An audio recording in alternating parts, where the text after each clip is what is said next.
Everybody, we are going to be talking about Rabbi Akiva. So this is, I guess, the last.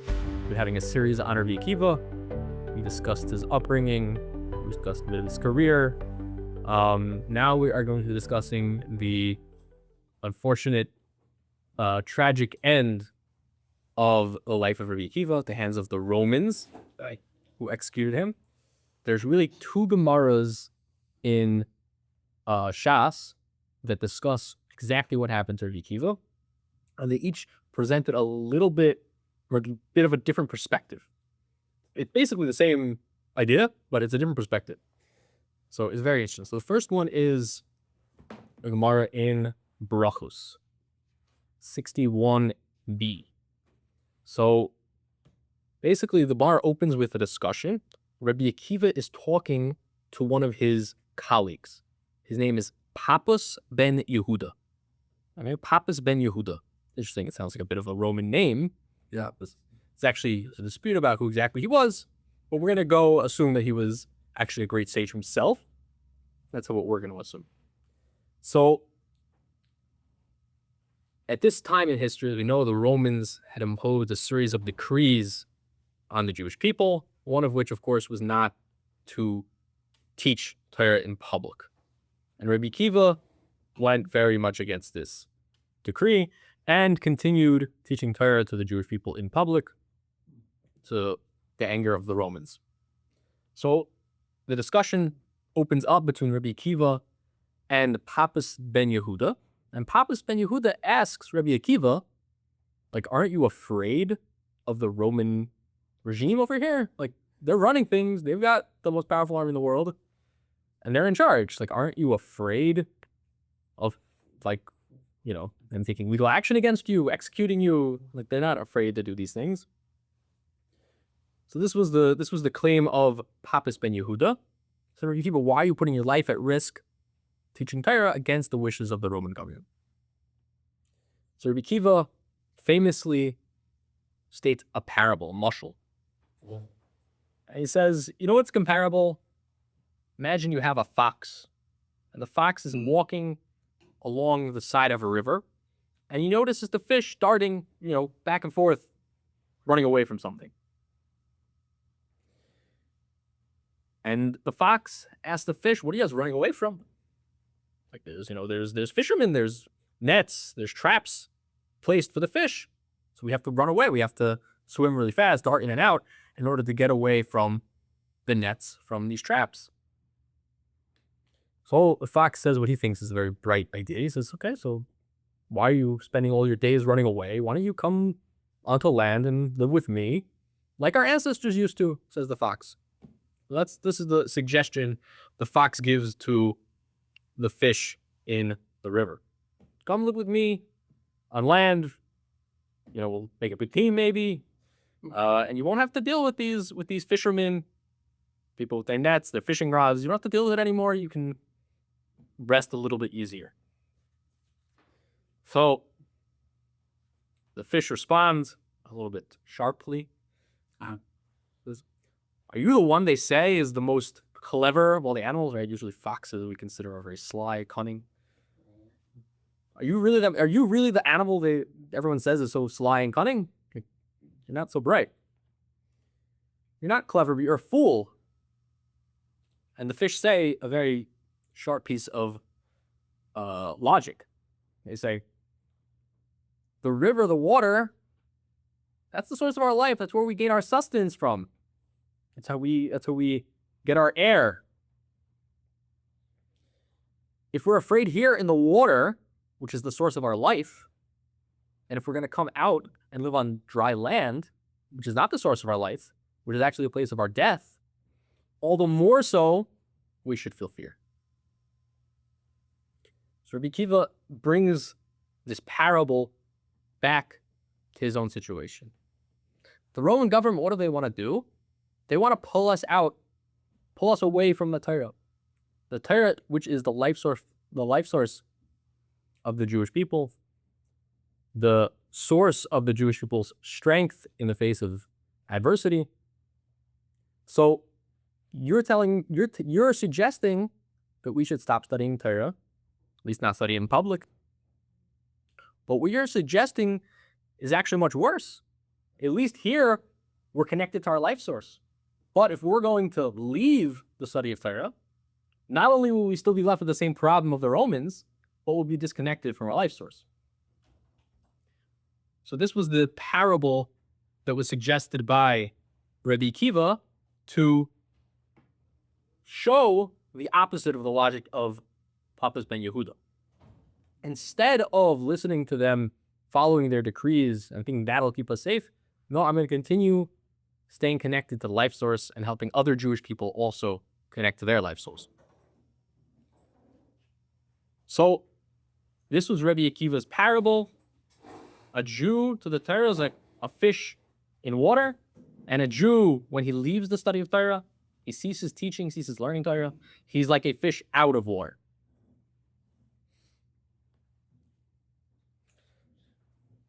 Another important point to make, I don't know if I've mentioned this before, the Nefesh HaChaim, he says in the fourth gate, Nefesh HaChaim of Chaim Belozhiner, he was really the founder of the modern day yeshiva movement about 200 or so years ago. And he says an amazing thing in the fourth gate of his Sefer Nefesh HaChaim, a very famous statement. He says, if it would be for one moment, you'd find, press pause in the world, you'd find a moment where there was no one studying Torah in the world. He says, that moment the world would revert back to tohu vavohu. The world would revert back to a state of being void. There would be nothing. Since the Torah is the life force of the universe, there always has to be the study of Torah. On a deeper level, this is why there are different time zones. There's always people up who are available to study Torah. So this was Rabbi Akiva's response to Papas ben Yehuda. We need to continue our study of the Torah. If we don't, then we're like fish out of water. So it wasn't too long before Rabbi Akiva was arrested by the Romans. And who does he meet in prison? But also Papas ben Yehuda. Papas ben Yehuda had also been imprisoned. The story of his imprisonment is actually very interesting. Apparently there was an incident where the daughter, I think of the Caesar, could have been one of the governors, but I think it was the Caesar. The daughter of the Caesar was found murdered. And the Roman government suspected it was one of the Jewish people, one of the Jews. So he made some sort of gezerah, a decree against the Jewish people, which put the entire nation in grave danger. Until this, again, Papas ben Yehuda, him and another colleague basically falsely confessed to the crime so as to take the blame and thereby save the rest of the Jewish people. So he had actually performed a mitzvah, obviously saying the Jewish people here is in this context of a mitzvah, and was arrested for the murder of the Caesar's daughter. So Rabbi Akiva meets Papas ben Yehuda in prison, and they were in the same cell. And the discussion goes something like this. Papas, what brought you here? What are you doing here? How'd you get here? So he responds, he says, Ashrecha Rabbi Akiva, fortunate are you, Rabbi Akiva, for you were arrested on account of words of Torah. Woe to me, for I was arrested on account of meaningless things. Meaning, his point was, obviously, like I said before, he was doing a mitzvah. That was what got him in prison. So it wasn't meaningless. But his point was, if I would have listened to you and studied Torah, perhaps that would have actually protected me. And as much as I got arrested anyway without having learned Torah, at least I would have also gotten the mitzvah of learning Torah, even if I would have gotten arrested. But I would have at least had the merit of Torah, perhaps to protect me, but at least as an added merit. So this led, of course, to the execution of Rabbi Akiva, an incredibly powerful moment. They decided to comb his flesh with iron combs. I don't really know what that looked like exactly. I don't really want to think about it. Right. And it says that it was at that time, as they were combing his flesh, that it arrived at the time in the morning for the recital of Kriyat Shema, right? The saying of Shema Yisrael. And it says that Rabbi Akiva, with incredible self-control, incredible discipline, he was able to recite Kriyat Shema as his flesh was being combed. And it says, as he reached the last phrase, echad, when he reached that phrase, that was when his soul left him. His students, they were witnessing his great acceptance of the divine decree. He said, like, Rebbe, like, does it go so far, like the obligation to accept all Malchus Shemayim, the yoke of heaven, the obligation to constantly be serving Hashem, even when you're in such a state of torment and suffering, it goes so far. And Rabbi Akiva famously, he says, I've been waiting my whole life to fulfill the concept of Kiddush Hashem. I've been waiting for my whole life for that. Right? It says, Chol nafshecha. Right? The after is Hashem, Chol nafshecha. We're supposed to love Hashem with all of our nafshecha and nefesh, souls.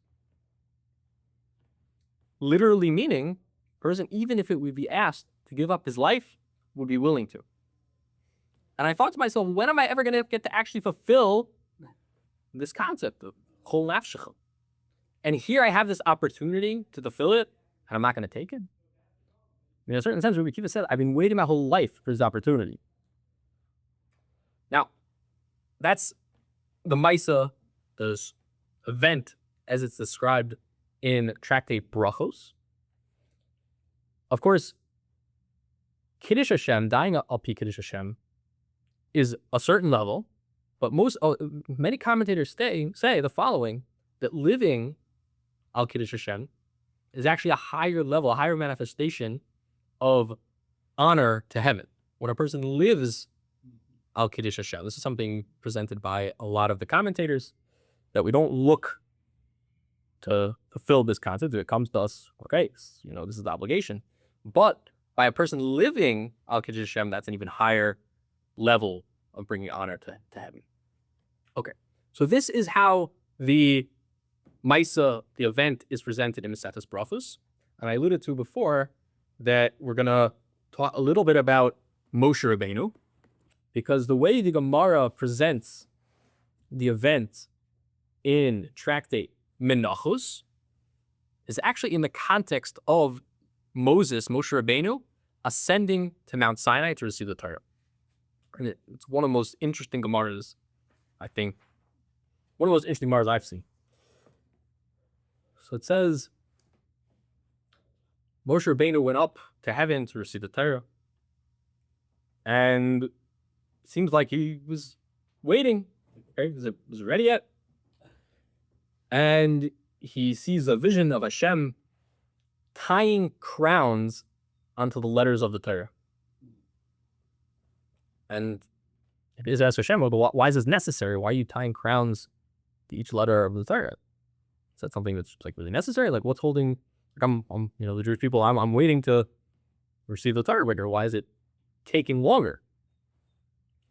So Hashem responded very interestingly. He said, there's going to be someone in the future generation, who's going to see these crowns at each letter of the Torah, and he's going to be able to pull out bundles upon bundles of halachas from each crown. He's going to be able to see the crown and extract from that laws, Jewish law, as to how the Jewish people need to practice halacha. So it's for this person, his name is Rabbi Akiva ben Yosef. Rabbi Akiva. And it's for him that I'm attaching these crowns, these tagging, onto the letters of the Sefer Torah.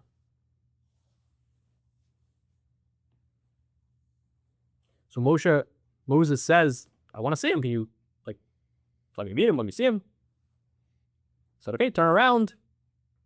Moshe turns around, and he's in a classroom. There's 8 rows of seats. The Rebbe is at the front of the room, and he's presenting a discussion of halacha. There's a give and take, a pilpul. They're going back and forth about a certain halacha. And it says Moshe Rabbeinu didn't understand the discussion. Couldn't follow. Or if it had been in class, they just couldn't follow the discussion. That's happened to me before. It was over his head, if we can imagine such a thing. Moshe Rabbeinu. The Torah that Moshe Rabbeinu received, it's over Moshe Rabbeinu's head. So it says at that point, Moses experienced what's called Chalishas Hadas. a weakening of the mind, almost like a depression. He feels the sense of like, oh, like I can't follow this. Like, what's going on? So, at one point, the students asked their Rabbi Akiva, for a source. So, what's the source of this halacha that you're saying? Rabbi Akiva responds, halacha l'Moshe Sinai. It was a halacha l'Moshe Sinai. It was something Hashem gave to Moshe at Mount Sinai. And it says at that point, Moses felt a certain content. He said, okay, fine. I see at least whatever he's doing, even if I may not be able to follow, he's basing it on the tradition he's received, the tradition I received at Mount Sinai. Now, a person thinks about this Gemara, it's a very surprising thing. Moshe Rabbeinu was the greatest of all prophets. No one has arrived, no one has come into the world as high of a level as Moshe Rabbeinu. He saw, it says, the Aklaria Me'ira, this clear vision he was able to see of heavenly visions. He was someone on such a high level we cannot imagine. And yet here he is.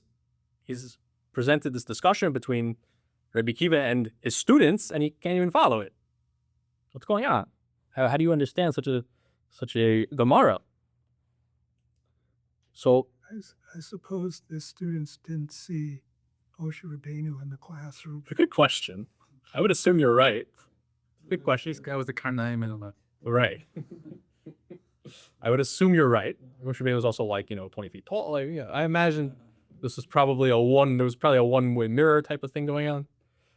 It's a good question. It doesn't say explicitly one way or another, but I think I would agree. Simply, I think you're probably right. So how do we understand this? How could it be Rabbi Akiva is presenting these halachas, and Moshe Rabbeinu, the greatest of all prophets, the one who received the Torah, who knows the whole Torah, isn't able to follow discussion? Doesn't seem to fit.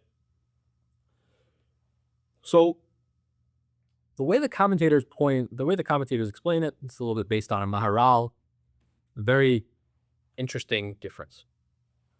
So there's two paradigms we have. We have a paradigm of a Navi, a prophet, someone who strictly receives divine enlightenment and is able to receive information directly from heaven. That's one paradigm, the paradigm of a Navi, a prophet. There's another paradigm. There's a paradigm of a Chacham, someone who uses their logic, who's able to be, we say sort of being maven davar mitoch davar. They can use their logic to derive new information that may not be apparent immediately, but you can be maven davar mitoch davar. You can infer one thing from another. A Chacham, someone who uses their logic, Rabbi Akiva, who's considered almost the main source of the oral Torah, was the master, only in a certain sense, the Moshe Rabbeinu with respect to the oral Torah. Moshe Rabbeinu was an expert, Rabbi Akiva was the paradigm Chacham. The paradigm person was able to be made in davar mitoch davar. And he was able to extract the nitty-gritty details of halacha through the power of his own logic. That takes toil. That takes what's called yagia, toil. Exerting your mind to the furthest possible degree to calculate each and every step in a logical give and take. And this was something that Rabbi Akiva possessed, and therefore he was actually able to draw things out from the Torah in a way from the Torah which may have not said something explicitly, but Rabbi Akiva was able to draw it out using the power of his logic. Moshe Rabbeinu, on the other hand, was a Navi.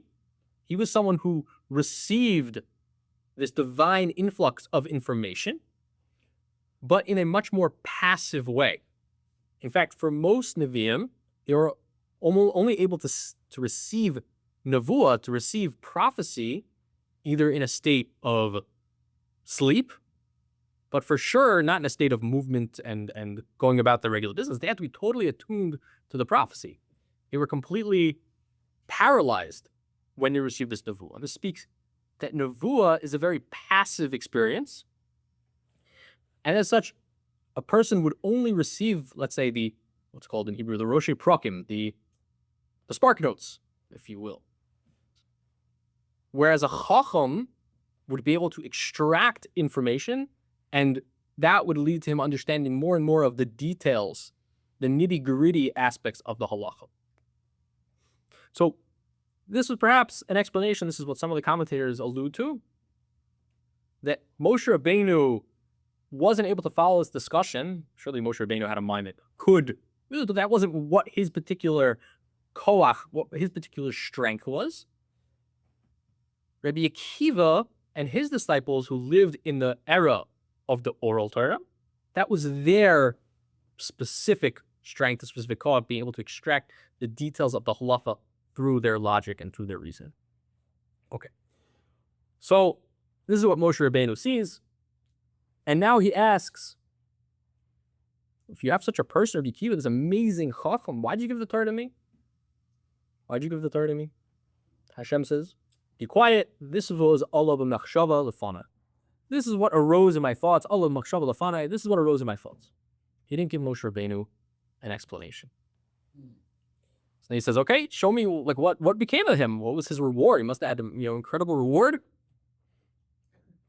And it says, Hashem said, okay, let me show you. Turn around, look behind you again. And he's in a butcher shop. And he sees that they're weighing the flesh of Rabbi Akiva.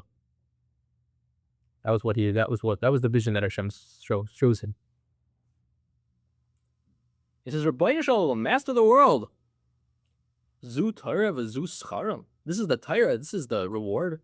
A person who spends an entire life exerting himself in the learning, the teaching of the Torah, who exerts himself on the behalf of the Jewish people, and this is his reward.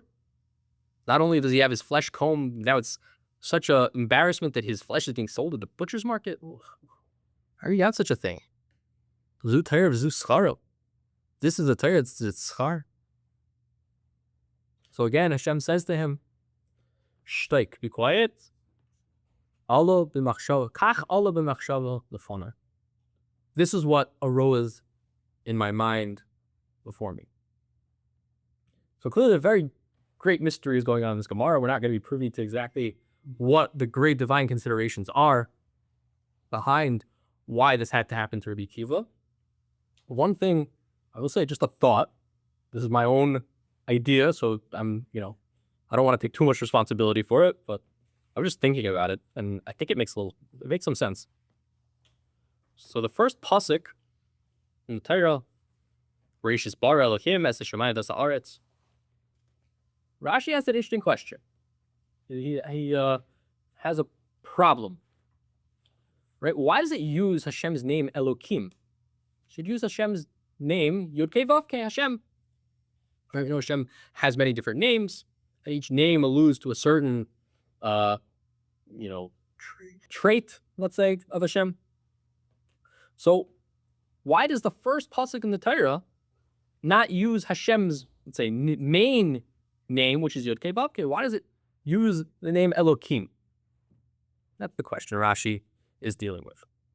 So Rashi says, Lo nemar bara Hashem. It doesn't say bara Hashem. It doesn't say Hashem created. It says Elokim created. So Rashi explains why. And he says the following words. Shebetchila Allah b'machshava. In the beginning, it arose on Hashem's mind. Liv rasoi b'midas hadin.